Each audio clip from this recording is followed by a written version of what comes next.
Hello, hello. So today I want to talk about every horror novel I've been given 5 stars in 2024. I am going to count rereads, but I will mention before it is a reread, so that way that you know if it could have some nostalgia points. Because this everyone I've given 5 stars, it's entirely possible that like some Goosebumps stuff will sneak in here. The reason why we've got this situation going on is because I'm at my computer, because I've got my spreadsheet. So some of these will be faster than others. Some of these, especially once we get up to the top, I did start at the bottom of my 5 star list, just because then I don't have to keep an eye on what the star rating is. I can just look at the titles. So let's get going. I'm gonna have to keep an eye on the years though. Okay, the first one we're running into is Summer Never Ends by Judith Sonnet. I read this on my Kindle.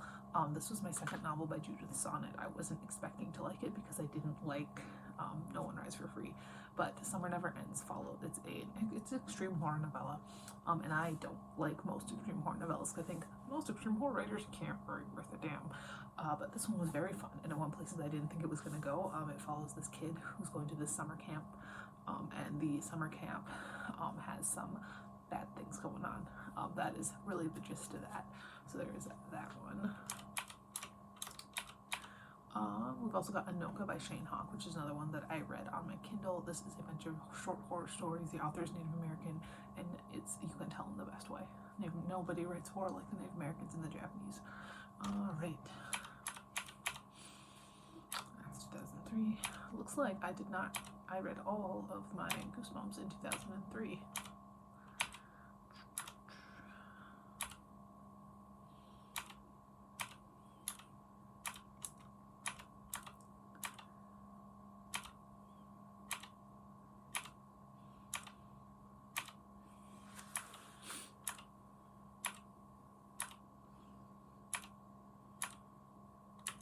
Oh, we have our first Goosebumps. Bad Hair Day by R.L. Stine. Lots of nostalgia points there. I also would like to point out Battle Royale Volume 9 by Koshin Takami. This is technically a reread. I did read the entire manga series online. I forget what website everybody used to use, but it definitely gave you lots of viruses. But it is a manga adaptation of the Battle Royale novel. Don't read this unless you're a really big fan of the novel and can take some stuff. It does expand a lot. I feel like manga verse, novel verse, and movie verse are all very different for Battle Royale. But I do. It's a lot. It's a lot. But I did read Volume 9. I did give it 5 stars this year. Ghost Mansion by J.N. Williamson. This is a recent read. This is one of those ones that's very like pulpy, mass market paperbacks from the 80s or 90s, and it follows this couple who move into this mansion that has a history, and oh boy, are these ghosts funky. They fold a guy up and put him in his fridge. It's beautiful. All right, that's a very recent one. Stranger's Court, I also read this year. A very fun music-based horror. I do enjoy a music-based horror. I do enjoy a rock band satanic situation. I think it's fun. This wasn't really a rock band satanic situation. It was more classical, a little bit Lovecraftian, which was also fun. So.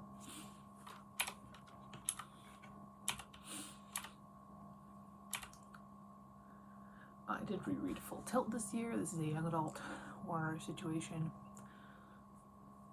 Very didactic, but a good time. Carnival shows you, kind of makes you confront yourself and all your worst qualities. Good time.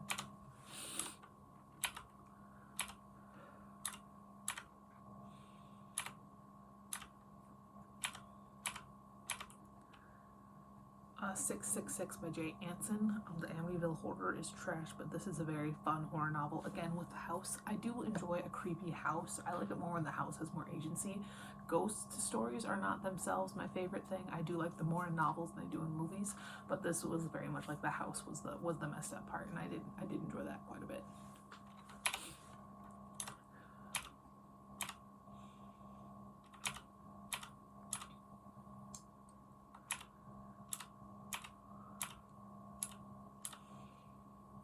This is my own novel. I read Guillaume this year. Read it if you enjoy Lord of the Flies, would have liked to see Roger really let loose, or if you liked Exquisite Corpse but wanted to see more of the serial killer buddies. It's my favorite book I've ever written as of this point in time.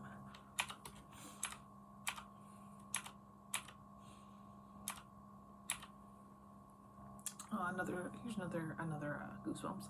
Beware the Snowman. I read Beware the Snowman this year. It's really weird for Arlstein, I'm not gonna lie. It's a lot quieter than a lot of his stuff. I wouldn't call it subtle, but it's subtler. Also nostalgia points.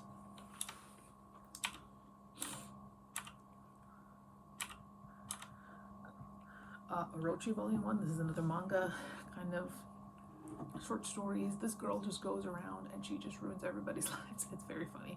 I don't think that was the point, but that is definitely how it came off. Also, the first volume of Psalm 100 Bucket List of the Dead, a little bit more humorous. I am excited to continue on with both those series, honestly. I haven't on either of them.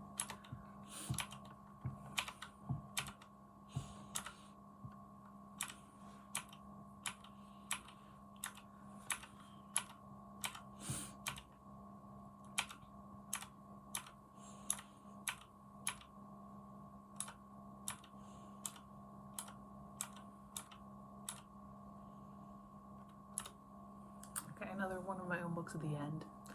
Why the hell did I rate the end above Guillaume? Interesting.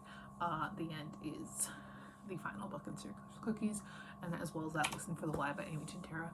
I tend to count most thrillers as horror novels. I really do. I guess I technically split them up in my one spreadsheet, but I do feel like we are overusing the word thriller because we're a little bit scared of the word horror. But I did enjoy Listen for the Lie. I thought it was a fun time. True crimey. Blood Games by Richard Lehman. First time reading Blood Games. It was wild. Oh man. I really liked Finley a lot. Like, new fictional crush, kind of really liked Finley. I really enjoyed it. It is, however, it's Richard Lehman, and you gotta know what you're getting into. It's very Lehman. It is very Lehman, but it was a fun time.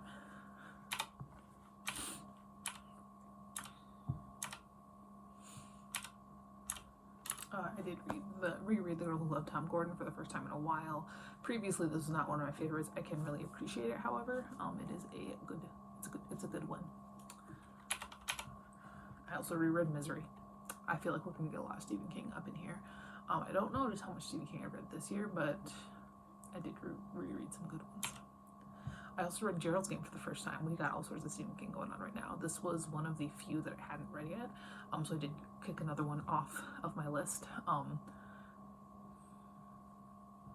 Not much gets me. This one got me a couple times. I reread the Books of Blood volumes 1 to 3. I have decided that Barker's novels are not really for me. His short stories, however, beautiful.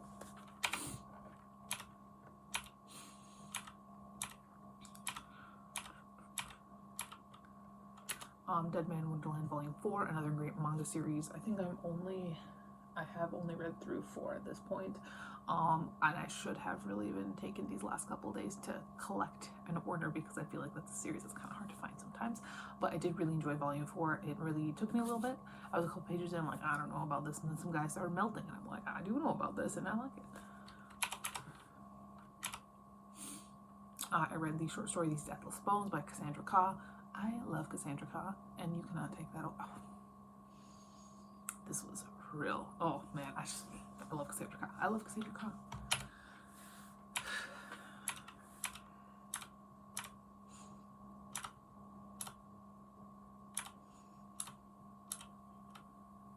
I also reread the first volume of Dead Man Wonderland, which is also very fun.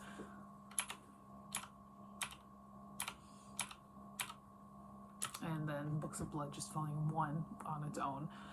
So we do have the Books of Blood volume 1 on here, technically twice. But volume 1 does have a lot more of the classic stories. I'm pretty sure Pig Blood Blues is in that one, which I do really like. I think that one might be one of my favorites. Does it have In the Hills of the Cities? I think it might also have In the Hills of the Cities, but it's got a lot. It definitely has the Midnight Meat Train, but I also just like the Books of Blood kind of thing with the first like introductory thing also. Lots of goodness in volume 1. I reread Gone this year, which is kind of sci-fi horror. I'll count it as a horror, and I also reread Night Shift this year, so we've got some more Stephen King there. I reread Carrie this year, so there's some more Stephen King. Future Diary Volume 1.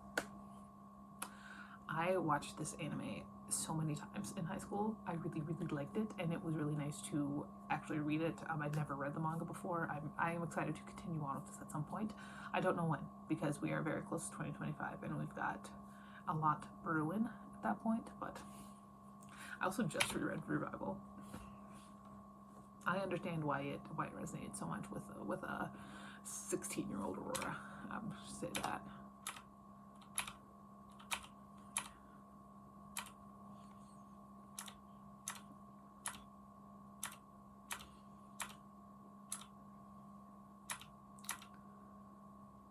I read A Lower Deep by Tom Piccirilli, which I'm not quite actually sure what happened in that book, but I really, really liked it, and I really liked the vibes, and I liked the atmosphere, and it was just very fun. And I haven't read anything yet else by Piccirilli at this point. I do have a couple more of his books in the book wall.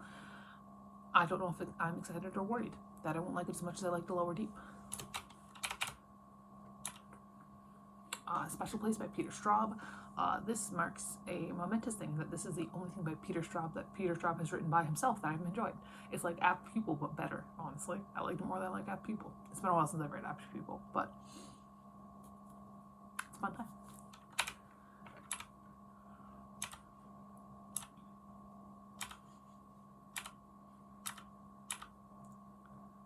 I reread The Dark Half this year.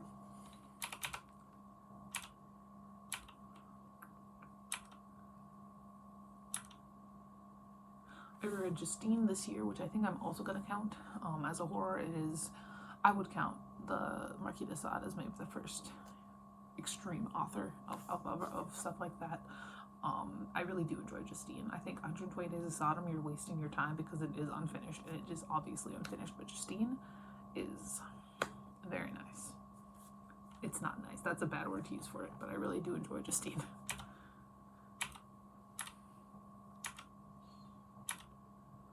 I reread Under the Dome this year. Briardark. Briardark was very much one that I was not expecting. It's a wilderness situation. We got multiple times. We got time travel, sort of. It's so good. It's really fun. I really discovered that I really do enjoy wilderness horror, and this one is so fun. I do have the sequel in the book wall, and I'm a little bit scared because I don't know if I'm going to like it quite as much as Briardark, but I did really enjoy Briardark. I reread the first volume of Goodnight Pum Pum, another one of my favorite horror manga series. I read We've Always Lived in the Castle for the first time. This was my first full-length Shirley Jackson. It was very good. Tragic, really. I had a good time with it. We are getting into the very top of this this here. The Dead Take the A Train. We are back here with Cassandra Khaw. Oh, I love The Dead Take the A Train. Oh my gosh. This really did just cement my love for Cassandra Khaw, because I really, really enjoyed Nothing But Black and Teeth. I know a lot of people didn't. I really did when it came out. The Dead Take the A Train. I'm still thinking about that tooth. I still am. It's been a while, and I'm still thinking about that tooth.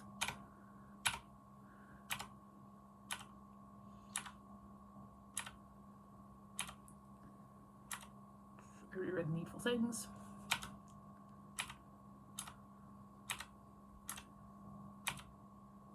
I reread the Bachman books. And most importantly, I reread my favorite book of all time, Glamorama by Bret Easton Ellis. So yeah, those are all of the horror novels that I gave, or short stories, I guess. There are a couple collections in there that I gave 5 stars this year. I don't foresee myself getting to another 5-star horror novel before the end of the year, so I figured this was safe. I'm not making my end of the year video until the 31st though, because who knows, honestly, especially considering recently I read a couple that were just, I read The Poppy War in the past couple weeks, which really did kind of, and Icarus. I read 2 books in the past couple of weeks that have kind of messed with my top 10. So that is that. I'll talk to you later. Thanks, bye.